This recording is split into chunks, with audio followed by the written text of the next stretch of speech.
देहाभिक्रमनाशोऽस्ति प्रत्यवायो न विद्यते स्वल्पमप्यस्य धर्मस्य त्रायते महतो भयात्। इस निष्काम कर्मयोग में आरंभ का अर्थात बीज का नाश नहीं होता, सीमित फल रूपी दोष नहीं है। इसलिए इस निष्काम कर्म का, इस कर्म से संपादित धर्म का थोड़ा भी साधन जन्म मृत्यु रूपी महान भय से उद्धार कर देता है। आप इस कर्म को समझें और उस पर 2 कदम चल भर दें, जो सदगृहस्थ आश्रम में रहकर ही चला जा सकता है। साधक तो चलते ही हैं। बीज भर डाल दें तो अर्जुन बीज का नाश नहीं होता। प्रकृति में कोई क्षमता नहीं, ऐसा कोई अस्त्र नहीं कि उस सत्य को मिटा दे। प्रकृति केवल आवरण डाल सकती है, कुछ देर कर सकती है, किंतु साधन के आरंभ को मिटा नहीं सकती। आगे श्री कृष्ण ने बताया कि सभी पापियों से भी बड़ा पापी ही क्यों न हो, ज्ञान रूपी नौका द्वारा निसंदेह पार हो जाएगा।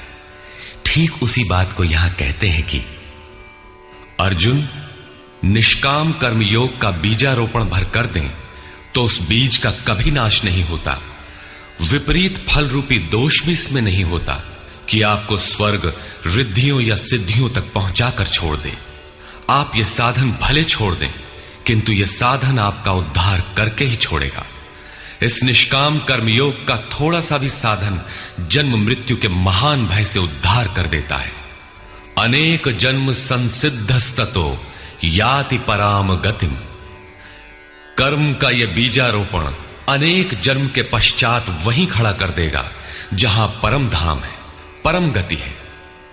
इसी क्रम में आगे कहते हैं, व्यवसायात्मिका बुद्धि एकेह कुरु नंदन बहुशाखा ह्यनन्ताश्च बुद्धयो व्यवसायिनाम्।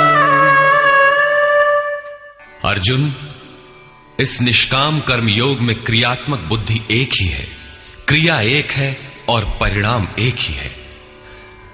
आत्मिक संपत्ति ही स्थिर संपत्ति है।